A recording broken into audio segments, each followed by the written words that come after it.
Namo Namaste Gurave Mahatmane Vimukta Sangaya Saduttamaya Nityadvayananda Rasaswarupine Bhumne Sada Paradayam Budhamne Namaste, Namaste, Vibho Vishwamurte. Namaste, Namaste, Chidanandamurte. Namaste, Namaste, Tapoyogagamya. Namaste, Namaste, Shrutijnanagamya. Swarajya Samrajya Vibhutiresha Bhavat Kripa Shri Mahima Prasadat Prapta Maya Shri Gurave Mahatmane Namo Namastestu Punarnamostu Namo Namastestu Punarnamostu Namo Namastestu Punarnamostu Namastasmai Sadaikasmai Kasmai Chinmahase Namaha Yadetad Vishwarupena Rajate Guru Rajate Yadetad Vishwarupena Rajate Guru Rajate. Hari Om Tat Sat. Jai Guru. Some complaint was there in feedback that the Shanti Mantra became glass bottles, difficult to chew. So I will again try to melt the glass, trying to make it a little supple. In the process I may confuse you even more. That fear also is there. But I will try to present. Actually, when the very subtle concepts are presented, it is very difficult to express them in words also. We can simply go by the translations given in the books, but that will not clarify our understanding, which is necessary for realization. So I often go to try to go to deeper meaning, which should normally become very much experiential.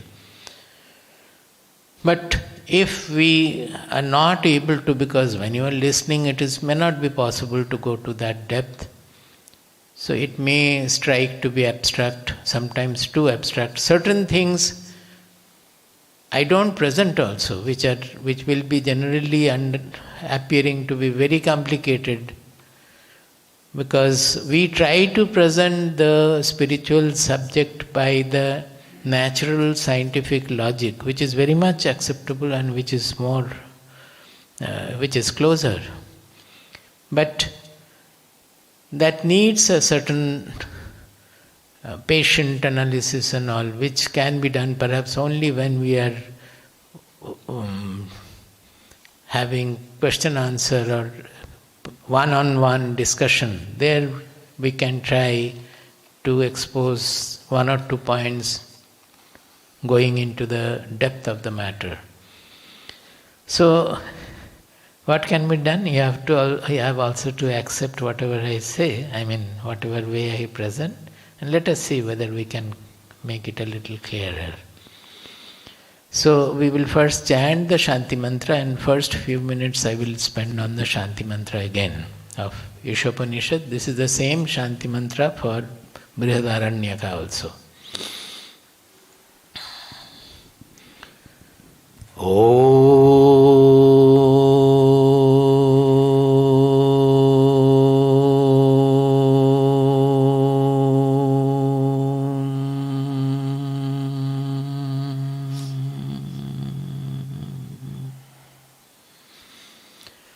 Om Poornamadah Poornamidam Om Poornamadah Poornamidam Poornat Poornamudachyate Poornat Poornamudachyate Poornasya Poornamadaya Poornasya Poornamadaya Purnamevavashishyate Purnamevavashishyate Om Shanti Shanti Shanti Om Shanti Shanti Shanti. See, the simple meaning is Adaha means that, and idam means this. Now the first line says, that is Poorna. Poorna, direct translation in English will be full, but it is much, much deeper and subtler than that.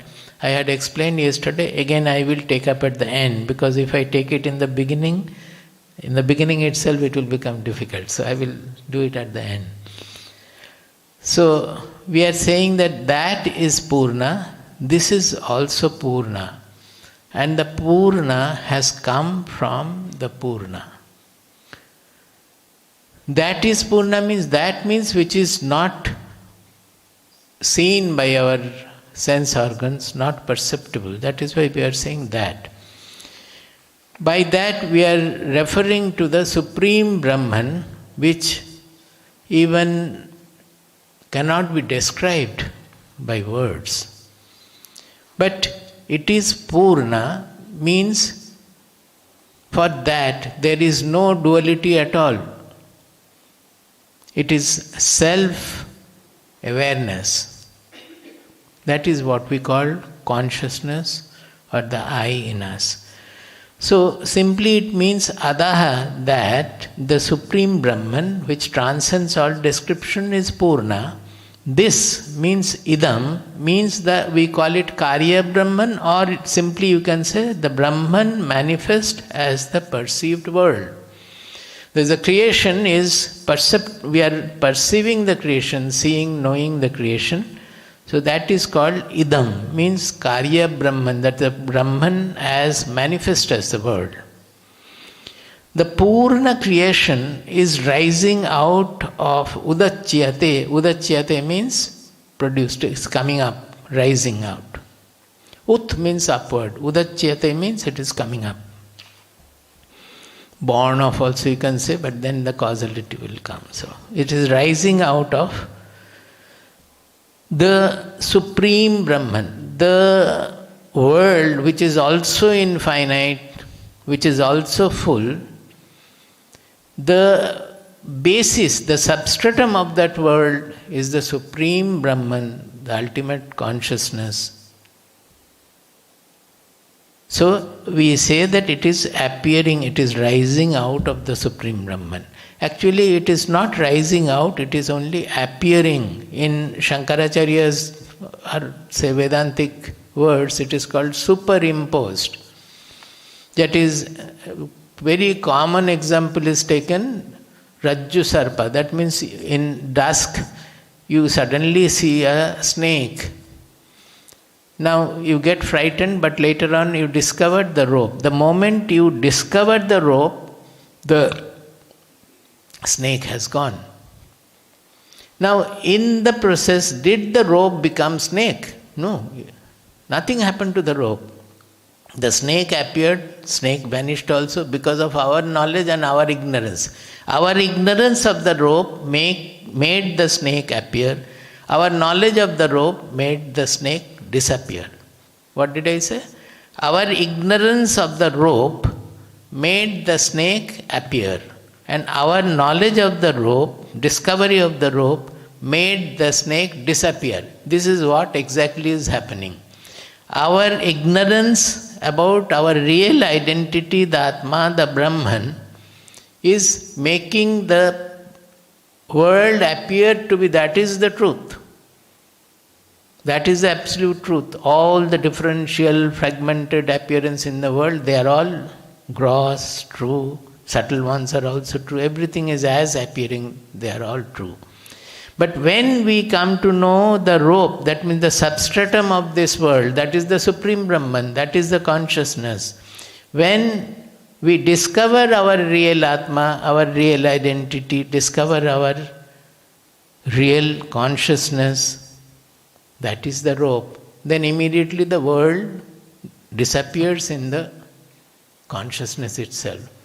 So again, when we interact with the world, we understand that all the world variegated objects, they are all appearance in the consciousness. That we can otherwise also know by analysis, we have discussed so many times. So, that is what it is. Udachyate means it is rising out, coming out of the Supreme Brahman, but actually it is appearing in the Supreme Brahman. Now the next line says, Poornasya Poornamadaya. When we take away the Poorna from the Poorna, Poornam eva avashishyate. What remains is also Poorna. What is that? That the world which is coming out of which is appearing in the Brahman is Poorna. Now it has come out of the Poorna Brahman, so Poornasya Poornam. Now when we are able to find out the Poornatva in the fragmented objects and the fragmented world, the world is not appearing as Brahman to us, but when we are able to discover the Brahman, that the whole world is appearing on Brahman, then there is nothing other than Brahman, nothing else remains everywhere. The Poorna Brahman alone remains. There is another way of understanding it, not that it is different, it is more sadhana-oriented. That is, the Supreme Brahman is nothing other than the Paramatma also. What do we do in spirituality? I have some idea about my Atma, that is our self, that is our identity. And what do we discover in spirituality? That identity is not different from the Supreme Brahman or the Paramatma, not bodily associated Jivatma, but the universal Paramatma. So, Adaha means the Supreme Brahman or Paramatma.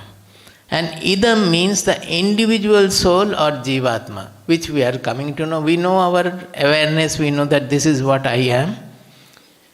Now, normally we are always thinking that I am small, I am dukhi, I am sukhi, I am agitated, I am jealous, I have to run there, and I am tired. All these things, changes which are taking place in our body-mind complex, we are associating them with the I, the identity, and thinking that the I is undergoing the changes.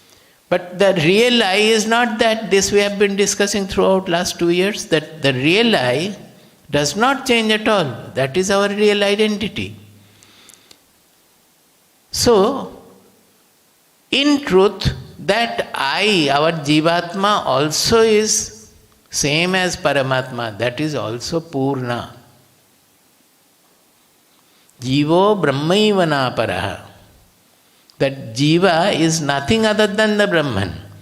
Now, normally we are missing this Brahmanhood or Atmanhood, Atmatva or Brahmatva of the Jivatma, of our small I.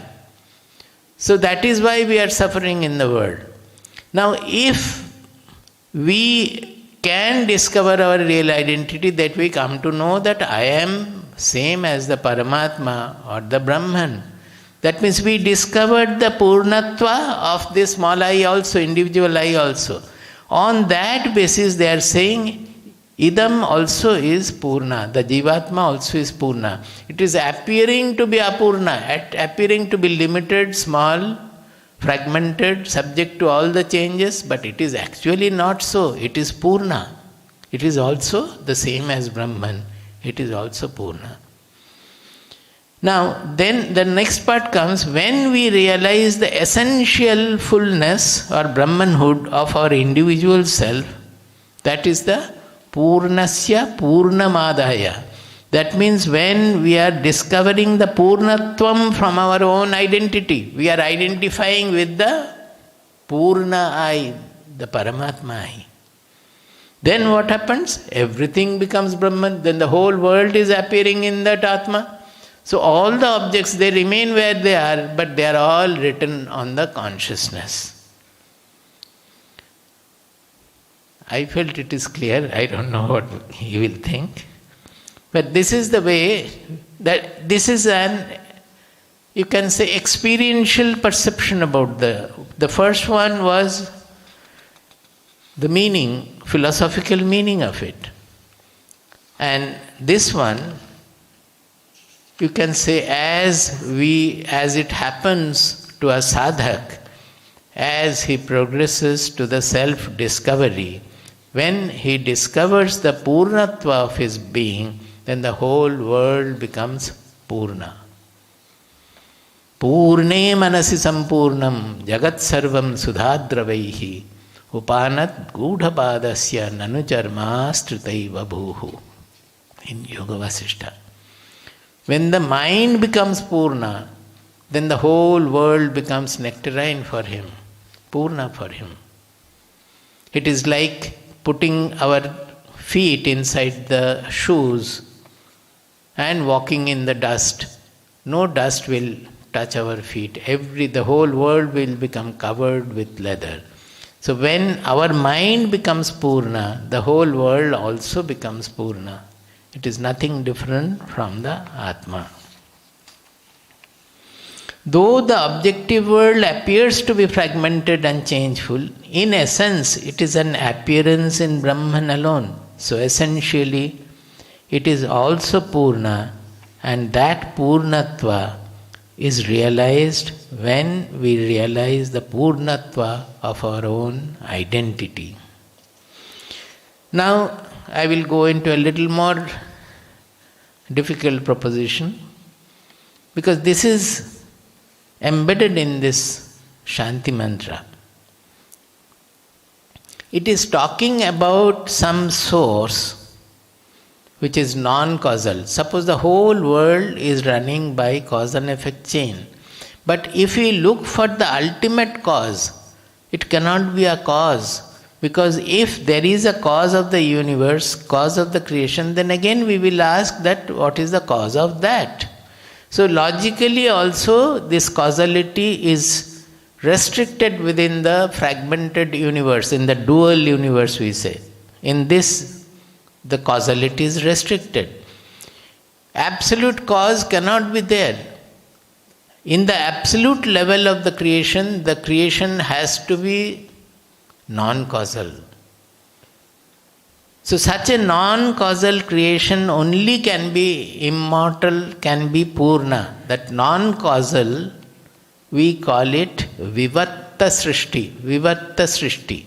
In comparison with Parinama Srishti, normal level, whenever anything is created, the original cause gets depleted or changed. Without the change in the cause, we cannot have any effect at all.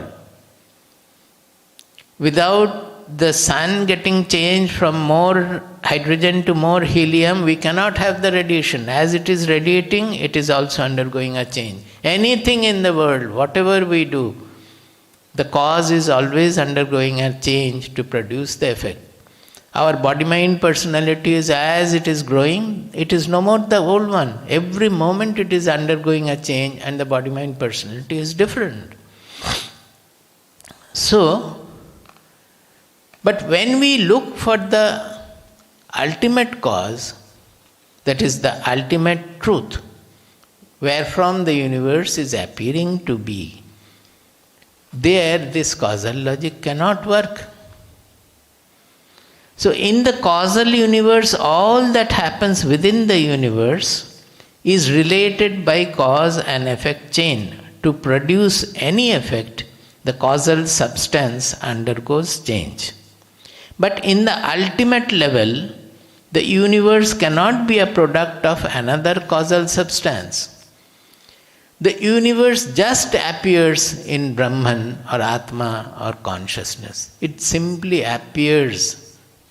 I have given so many examples. Suppose in dream, you are not creating the palace you are seeing in the dream. You are not creating the ship or the aircraft which you are seeing in dream. They just appear in your consciousness. Like that, in the universal consciousness, the whole world is just appearing to be. Why do we ask for the cause of that also? Because our ideas are restricted by what we are seeing in the material world. That here everything is cause and effect, cause and effect. So we look for a cause for the whole material universe also. There we are wrong. The logic cannot take us there. To understand this, you have to think, you have to go. I will not elaborate too much about it. But I would like to refer to last day also I had mentioned about the Mundaka Upanishad, the 6th verse of Mundaka Upanishad, of which the last line is Tad Avyayam Yat Bhuta Yonim Paripashyanti Dhiraha. Tad Avyayam Yat Bhuta Yonim. He says that wise people see. What do they see? Avyayam Yat Bhuta Yonim. The source of all the beings, that is Avyaya, means unchanging. Just now I said that anywhere the source undergoes a change. The source, the sun, which is giving radiation, is undergoing a change. From where all the beings, all the materials are produced, the source will normally undergo a change. But here in the absolute level, it is not valid. There is no change in the Poornatva of the Brahman. There is no change in the Brahman. When the whole universe is projected, is manifest, nothing happens to Brahman. When the whole universe is destroyed also, it just simply vanishes. Nothing happens to Brahman. It is just like the dream in consciousness, in the universal consciousness, appearance and disappearance of the world. So it is called Vivatta Srishti or apparent creation. It is called superimposition also. By the appearance or disappearance of the world, nothing changes in Brahman at all. By the appearance of the world or disappearance of it, Brahman remains Brahman. Even by projecting the infinite objective world, no change takes place in Brahman. Poornasya Poornamadaya, the Poorna infinite world, Poornameva avashishyate. The Brahman remains the same Brahman. Actually, it is true of our individual self also. Because suppose the individual self had undergone the changes through the life, then there was no question of self-realization. Because it has not undergone any change, there is a scope for self-realization. We can know that, oh, this is my real identity. It is imperishable, it is immortal. You cannot find anything immortal, imperishable in the objective world. Everything is born, everything is changing, everything will die. Can you find out anything in this world? Everything is within the space, time, matter. They are always changeful. The only changeless, immortal is the seer, the revealer of the universe, our own consciousness.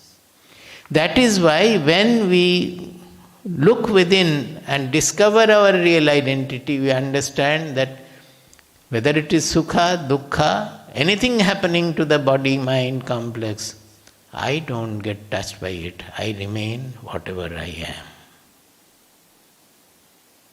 That is the discovery of the Poornatva, our individual self. When we discover our own Poornatva, then the whole world becomes an appearance on the consciousness. So the whole world becomes Poornam.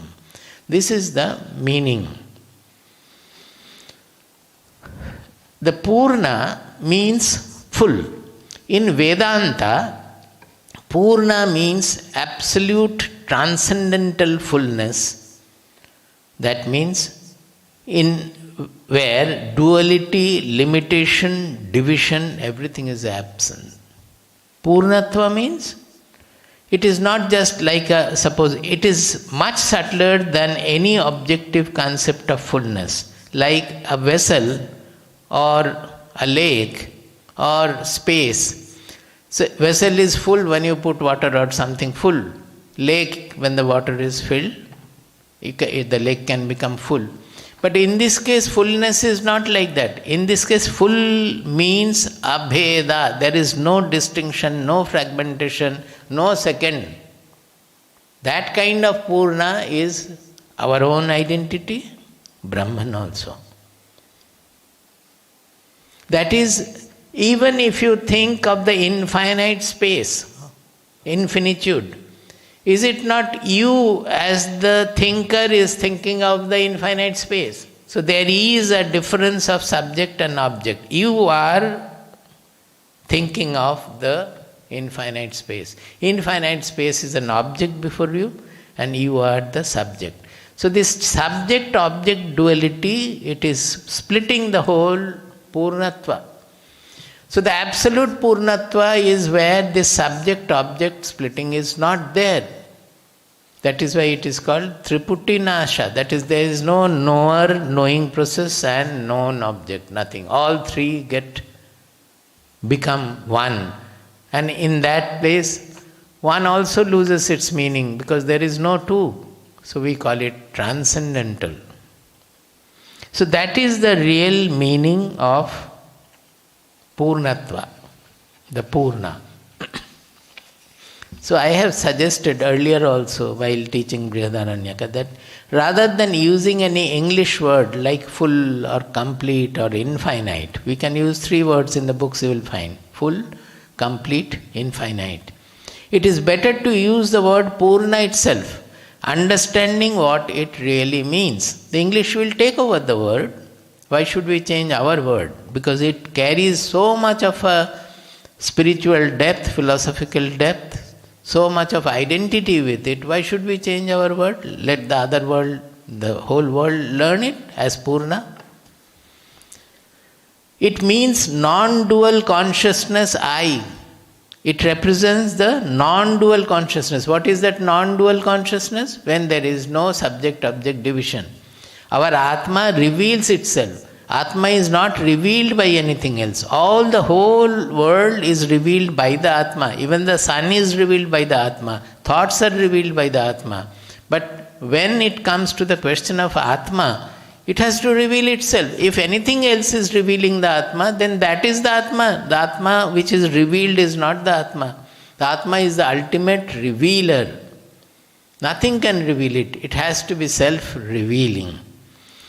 So it means, the Poorna means non-dual consciousness I, in which the entire objectude is only an appearance in the subject. It is our real identity that is unchanging, immortal, transcending time and causality. So, by contemplating on this truth, what will happen? This is in one of the Shanti Mantras. So in the Shanti Mantras itself, what is our trouble in life? In one word, what is the cause of all trouble in our life? It is Bheda Buddhi. We call it Bheda Buddhi.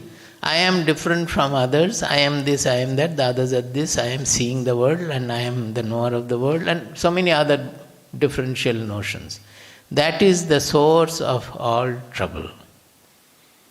And we get clinging to whatever we see as the fragmented world. Some we like, some we dislike. We cling to what we like, we hate, we dislike. That we are always making our mind and the world fragmented. That is the main trouble. That is why we suffer. So, to remove this suffering right from the root, from the bottom, we have to contemplate more and more on this non-dual, that Poornatva, that everything is an appearance on our Atma. Those who are not able to conceive of it, they can think that we have an Ishtadeva, say Shiva or Kali or Durga or anything, Rama or Krishna. We can think that our Ishtadeva is everywhere. So that this differential notion which is giving rise to Bheda Bhava, the likes and dislikes, hatred and clinging, me and mine and others, they will not be able to influence us so much. Now, why am I emphasizing this Shanti Mantra so much? Because this is the same thing right from the beginning of Ishopanishad. The first mantra is again elaborating on this truth. We will study the first mantra again in a little more depth.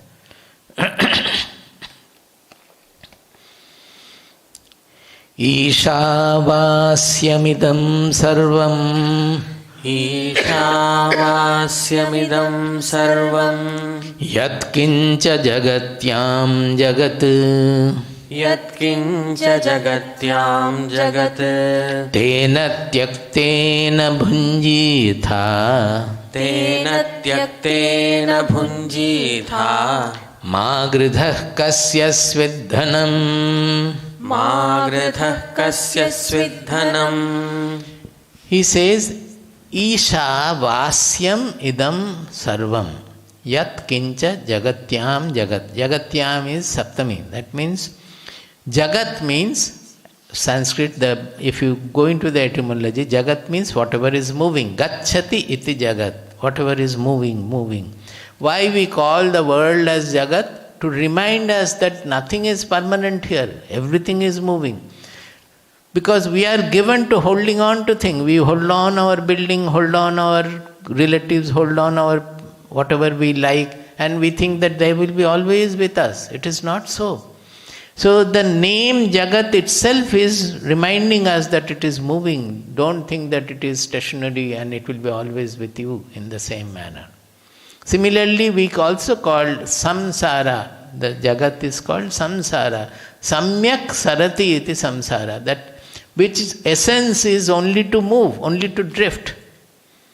Samsara means the essential part of this is only to move and drift. That is what we are, just now we were discussing. That whole objective universe is only appearance on the consciousness. If you want anything permanent, that you already are. You don't have to get anything permanent. You are already the permanent, and you alone are. Our real identity is the only immortal, permanent, imperishable, which you don't have to become, you already are. So never try to have anything which will be there with you for eternity. So the very nature of this world is drifting. Its essence is drifting. To remind us, these words are used. Here it is used in a special way. Jagatyam jagat.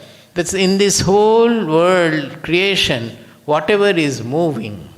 That means whatever is small, whatever is limited, whatever we are thinking, seeing in the objective world, all that, sarvam, yatkincha jagatyam jagat. Whatever is there in this world, moving objects and moving situations and all are Isha-vasyam. Isha-vasyam idam. Idam sarvam Isha-vasyam. Vasa has come from dress, means covering with.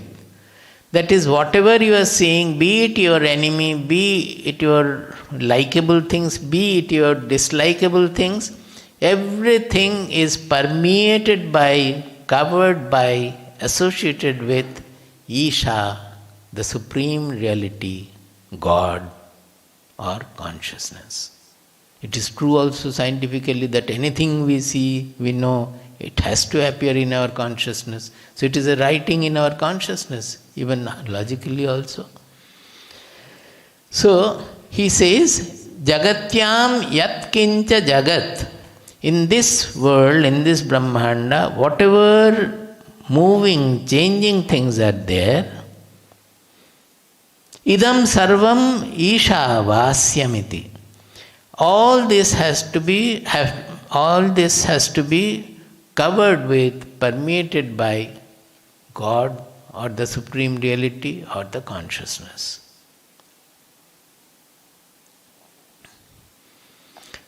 Now comes the greatest statement of Ishopanishad. Tena tyaktena bhunjitha. Bhunjitha, this has come from bhuj dhatu, means bhog karna, that means to enjoy. Now, this statement is very, very famous, that you enjoy all these things by renunciation, by abandoning, by tyaga. Will you accept? But it's not the material tyaga. You may interpret somewhere, it will be interpreted as leaving everything, take up sannyas and all. But actually you cannot do external tyaga, is almost impossible. As long as the body, mind, personality is there, you will have something. So the real tyaga is within. That the mind is always carrying worldliness. Our mind is always completely overwhelmed with worldliness. What does this mean? Our likes and dislikes, our own and others, clinging to what I like, hating what I dislike. This consists of our world. So, tyaga means sangat tyaga. This tyaga is not just leave everything and walk off. By that also your mind will not be able to leave everything. The mind will still host the ego and the possessiveness. Tyaga means completely be dispossessive about everything, about your own body, mind, personality also. Possessiveness is the problem, and that has to be renounced.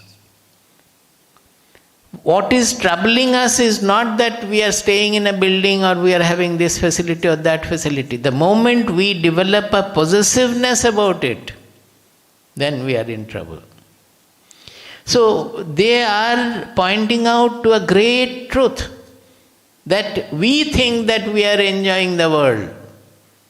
But as long as our mind is small, we are looking at the objects as everything is real, the joy will not be, it will never become bliss. The joy will not be complete. We think we are enjoying, that's all.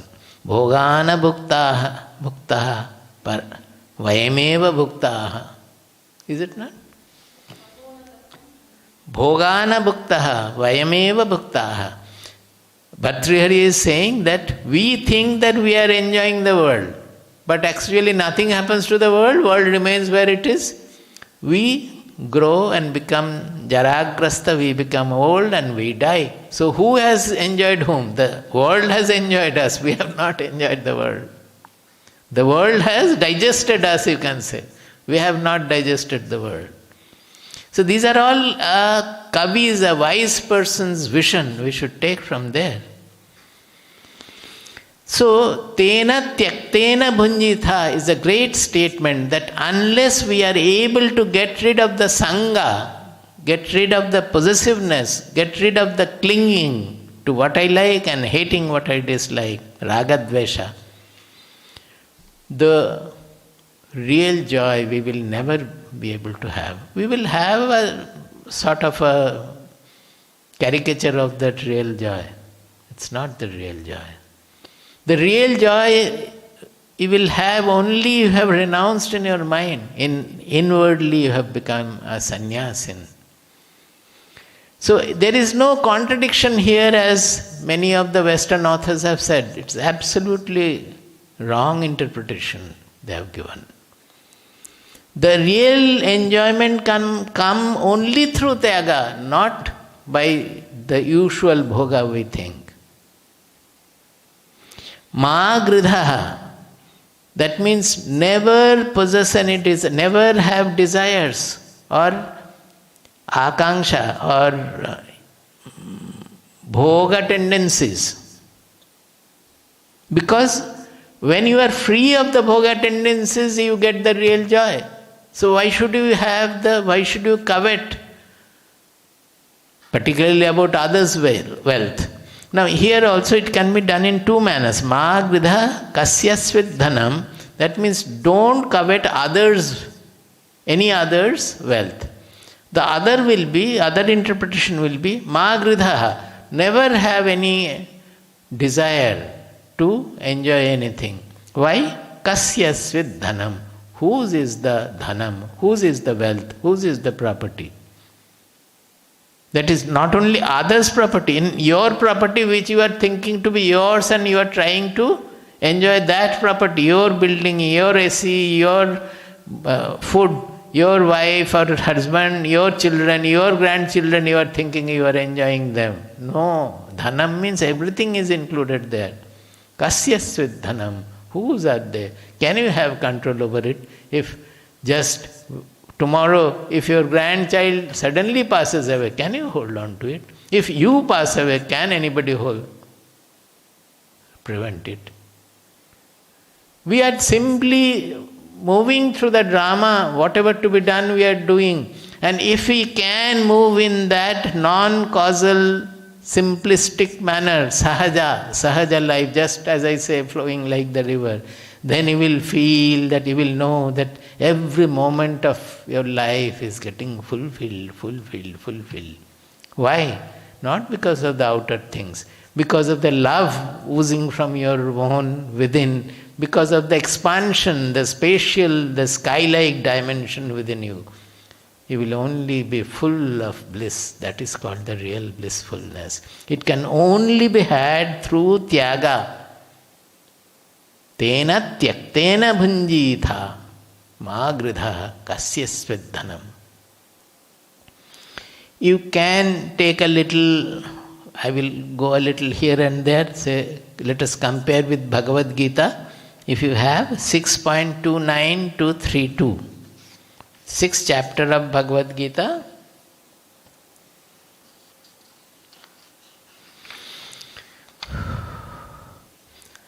Sarvabhutasthamaatmanam sarvabhutani chatmani ikshate yoga yuktatma sarvatra samadarshanaha.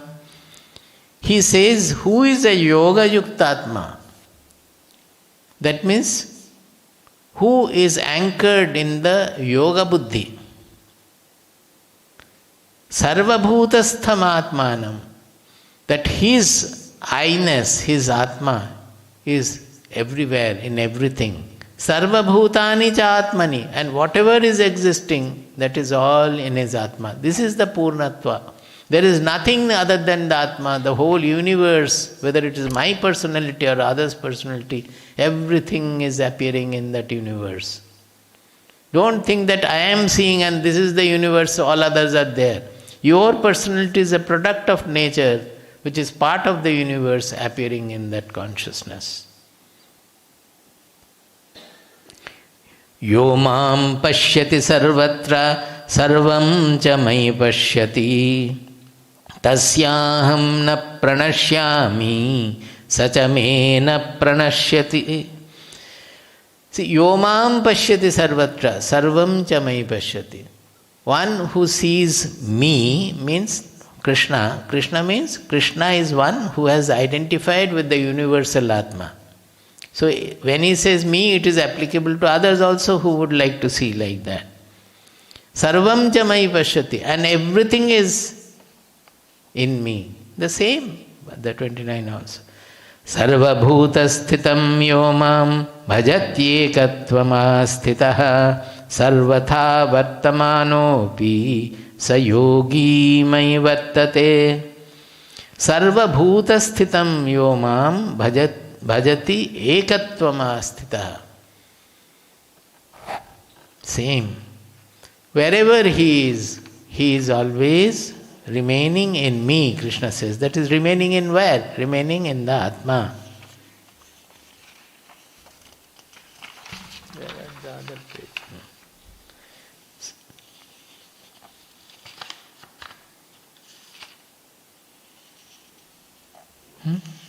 Some are not there. Like that, it will go on up to 32.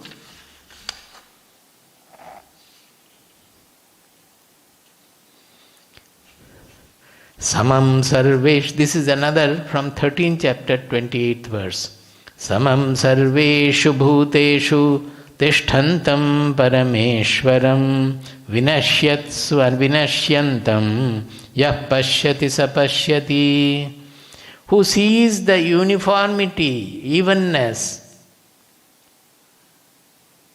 of the Paramatma, the Parameshwar in everything. He sees that which is perishable things also in that, vinashyatsu, in the perishable things, the avinashyantam. He is the real seer, yah pashyati sapashyati. So Bhagavad Gita, not only here, everywhere it repeatedly emphasizes that. So this is actually Ishavasyam idam sarvam yat kincha jagatyam jagat. This is what Bhagavad Gita, through these shlokas also, they are explaining.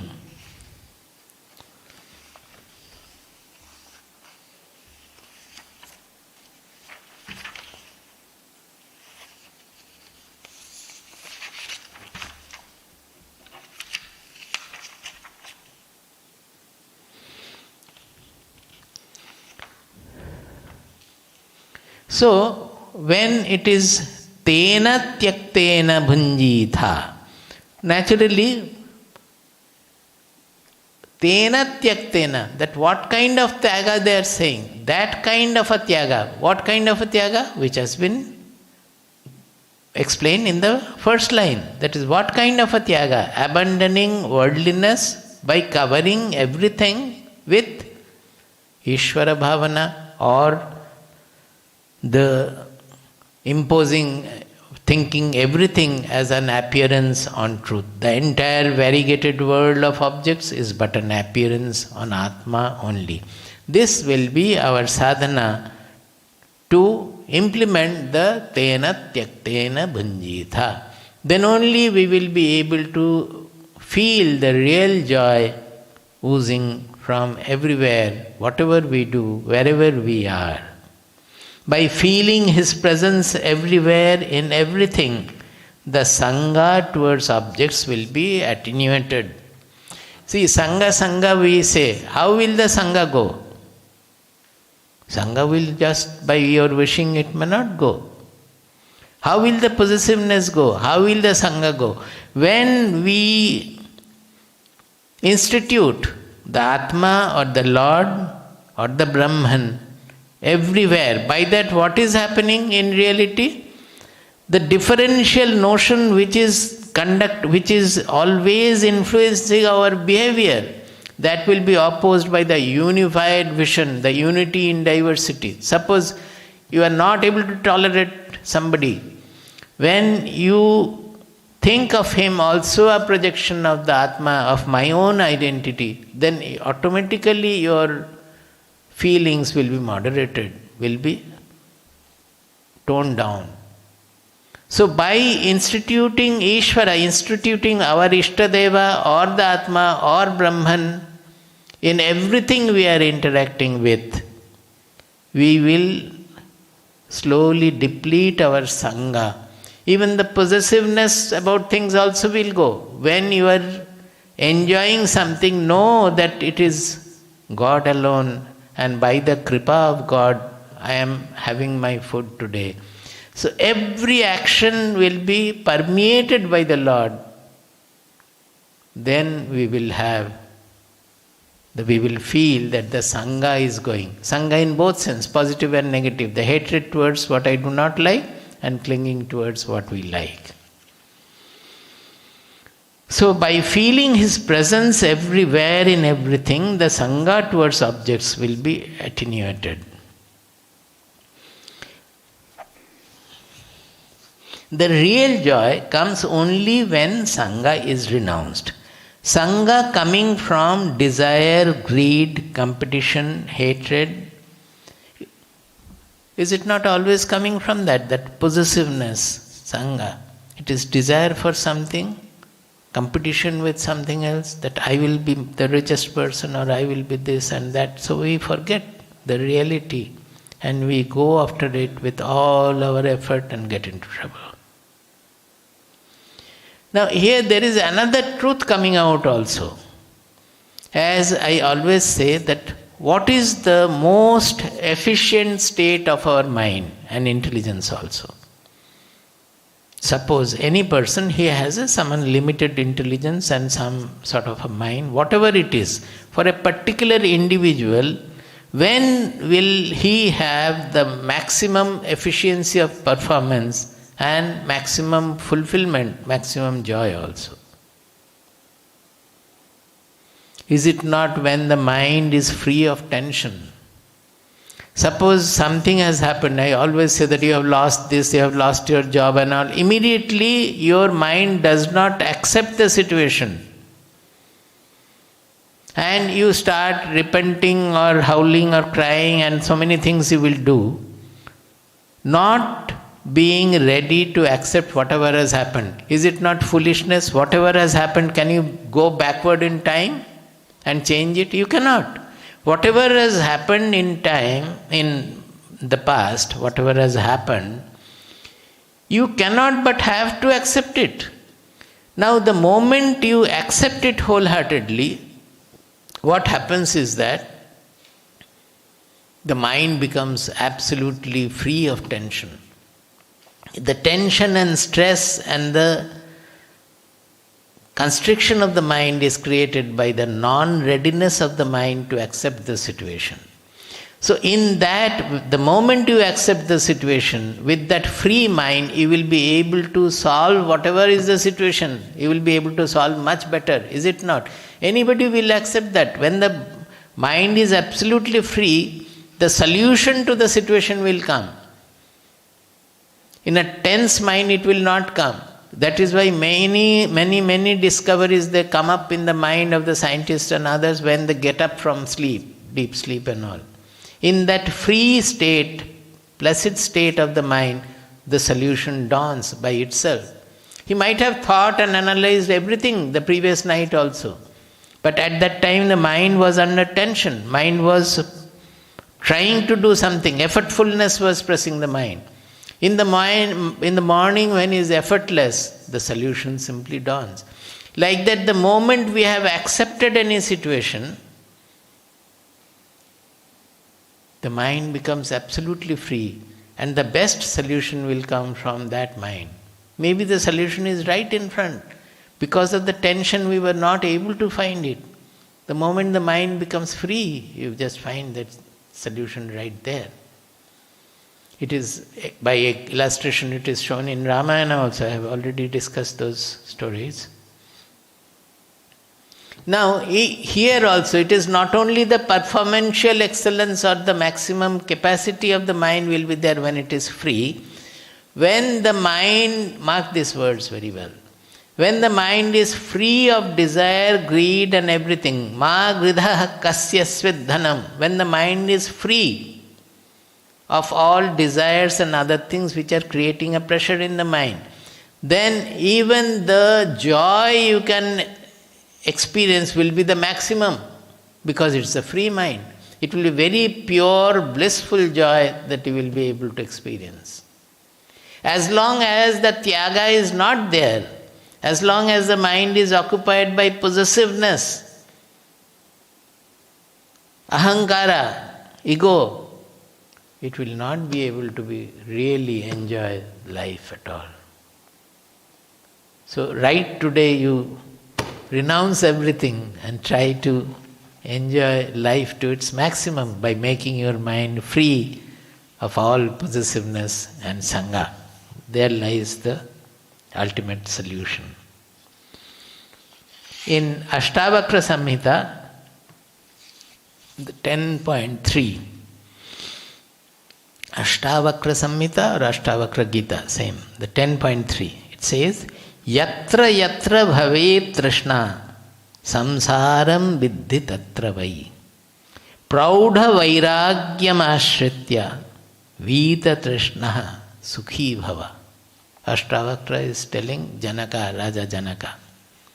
It's a beautiful word used here. Praudha vairagyam ashritya. Take refuge in praudha vairagyam. It is not a flimsy vairagyam. Sab kuch chhod diya, chal pada. I have left everything and walking in the forest. That vairagya is not praudha vairagya. Praudha vairagya means very mature, wise vairagya. That vairagya is the maximum available in the Atma itself. So as we come closer to the Atma, that vairagya becomes our quality also. It's a sky-like dimension, a spatial dimension of the mind inside. Praudha vairagyam ashritya. Take refuge in that mature vairagya. Vita trishnaha sukhi bhava. Leave all the desires and you become sukhi. So what is wrong here when they are saying that tena tyaktena bhunjitha? What is wrong? What is contradiction there? So many people have made so much of arguments in the Shastras. I really don't know, in the interpretations and all. Without tyaga, can anybody enjoy anything in the real sense? What they enjoy is a caricature of sukha, not the real sukha. Sukhi bhava, vita trishnaha sukhi bhava. When a person becomes vita trishnaha, for whom all desires have fallen off, because the desires are redundant, they only hinder our happiness. Desires don't make us happy, desire only hinders the happiness. So when the desire is fulfilled for some time, the desire are not, no desire is there, so you feel happy at that point. Till another desire comes in, you are happy. The moment the second desire comes in, again the happiness is gone. So can we not understand just by vichara that the desires are redundant? Why should we foster them? We are only suffering by fostering the desires. Praudha vairagyam ashritya vita trishnaha sukhi bhava.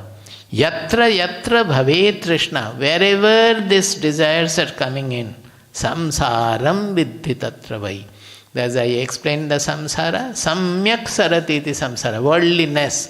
Wherever there is desire, there is worldliness. It's a simple formula. The moment you are cluttered by worldliness, know that there must be some desire within. Find out what is the desire and cleanse it.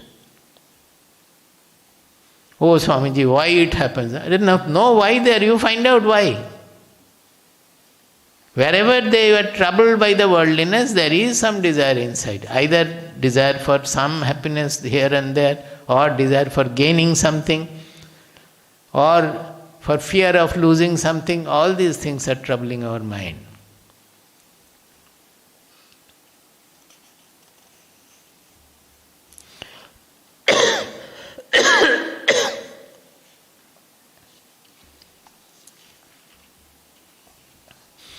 We will go over to the next mantra.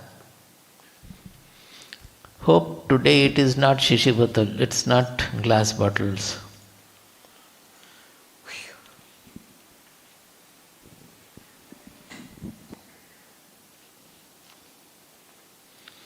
So the second shloka, again it elaborates further on this.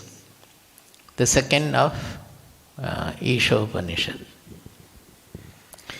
Kurvanneveha karmani jijivishet shatam samaha. Actually it is jijivishet shatam samaha. But when we are chanting, we should chant that vishet and sha together becomes cha-cha. Kurvanneveha karmani jijivishet shatam samaha. Evam tvayi nanyatetosti na karma lipyate nare kurvanneveha karmani jijivishet shatam samaha. जिजीविषेच्छतं समाः एवं त्वयि नान्यथेतोऽस्ति एवं त्वयि नान्यथेतोऽस्ति न कर्म लिप्यते नरे न कर्म लिप्यते नरे kurvan eva, this eva is important. Kurvan eva, by doing alone. Kurvan eva, iha means in this world, in this body, in this loka. Iha kala, parakala, iha means here itself, in this world. Kurvan eva iha karmani. By performing the activities in this world, in this life, in this body-mind personality. Jijivishet shatam samaha. One can wish to live 100 years. Actually it is saying jijivishet, means one should. But there are different interpretations of the grammar also. If it is Bidiling, jijivishet means one should or one may wish to live 100 years. This is also all these explanations or interpretations what I am giving, it will differ quite much from Shankara Bhashya. That I have to say, because when you read the books and all, you will find the difference. It is completely different in some cases. Because Shankaracharya was born with a particular purpose in a particular time, when the whole of Bharat was swept by karmakandis. That all kinds of yaja, yajna and tantrika achara, and as they wanted his head also. One was the karmakanda, another was the corruption in the religious life. So he had to fight the Buddhists as well as the karmakandis of Vedas. And his lifetime also was very short. In that process, he had to defeat and establish the Upanishads, the Vedanta in the whole of India. So he had to repeatedly stress that what the Upanishads say is renunciation. And he has actually emphasized the outer renunciation to the extent possible, overemphasized. In Bhagavad Gita also, the way we interpret it is different from Shankara Bhashya. I must say that with all humility we have to accept, because he had a particular purpose for which he was born. All the Mahapurushas, they are born in a certain era with a certain purpose to be done. Yada yada hi dharmasya glanir bhavati bharata abhyutthanam adharmasya tadatmanam srijamyaham. So the Mahapurushas arrive with a definite purpose, and their work, their interpretation will be according to that. If you find Shankara, he has completely argued out Jaimini and others who were proposing karmakandis. Similarly, Buddhist also he fought against. He has completely demolished their arguments. He had a definite great purpose. That is why he is compared with Shiva himself. Shivavatara he is called. But that doesn't mean that we have to only stick to that. In many cases, he has strained the Upanishadic shlokas to say that you have to leave everything and go away, and then only it will be there. And karma is not the way. Karma is not the way as well as long as it is desire motivated karma. But in the first shloka they have already said how you should live the life. Tena tyaktena bhunjitha. Ma gridha. Don't desire. So here when they are saying that if anybody wishes to live 100 years, kurvan eva karmani. Kurvan eva iha karmani. By doing activities, that means to be done in what manner? Whatever they have said in the first verse. This is quite logical.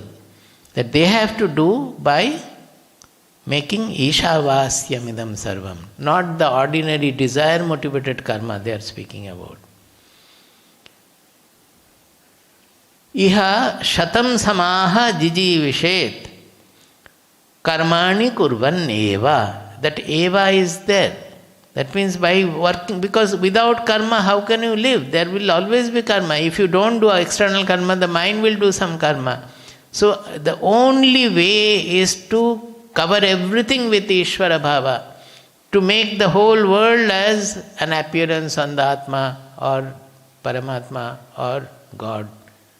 That is the only way to get rid of all the karmas, its effects, its binding effects, and all the bondages. Evam Tvai itaha anyatha nasti. There is no other way.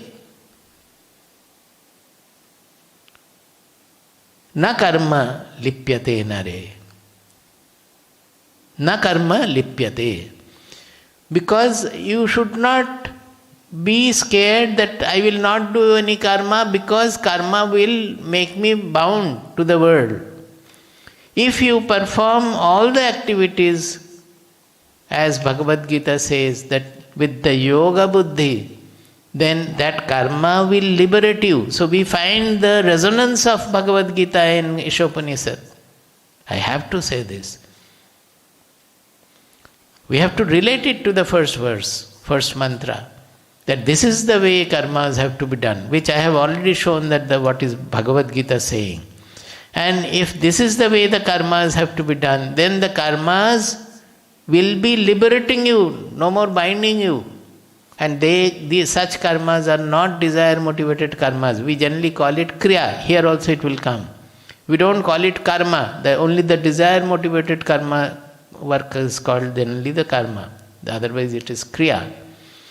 So by making everything covered with the truth, with Atma, with Brahman, all our karmas will become free karmas, sahaja karma, not desire-motivated karma. Sahaja karma. That means whatever comes, just like the river flowing, we also flow with our life.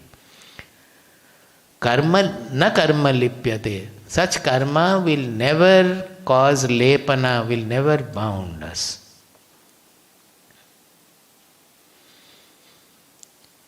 Tvai itaha anyatha nasti. There is no other way for you.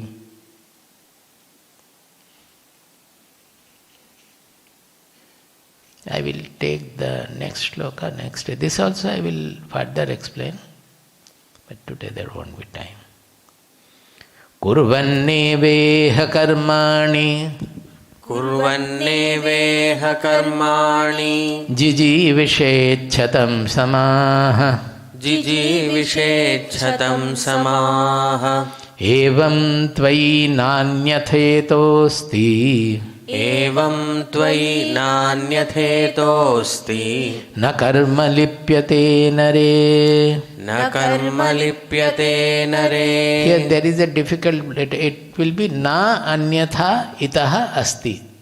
Nanyatetosti. Na anyatha becomes nanyatha. Anyatha itaha becomes nanyatheto. Nanyathetah. And asti is then joined to that, so it becomes nanyatetosti. Na anyatha itaha asti. That is, without this, itaha means by engaging in karma with this manner, as spoken of in the first mantra, there is no other way.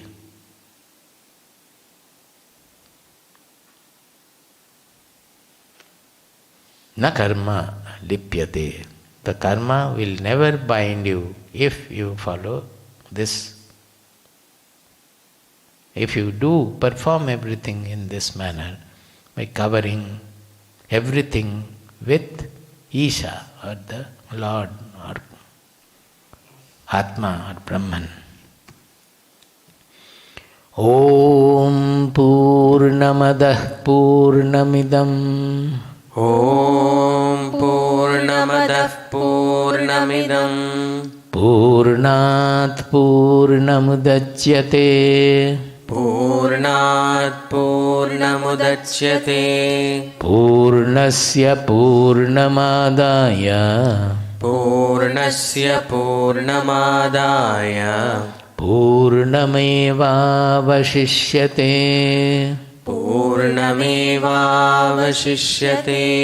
ॐ शान्ति शान्ति शान्तिः। ॐ शान्ति शान्ति शान्तिः। ॐ शान्ति शान्ति शान्तिः।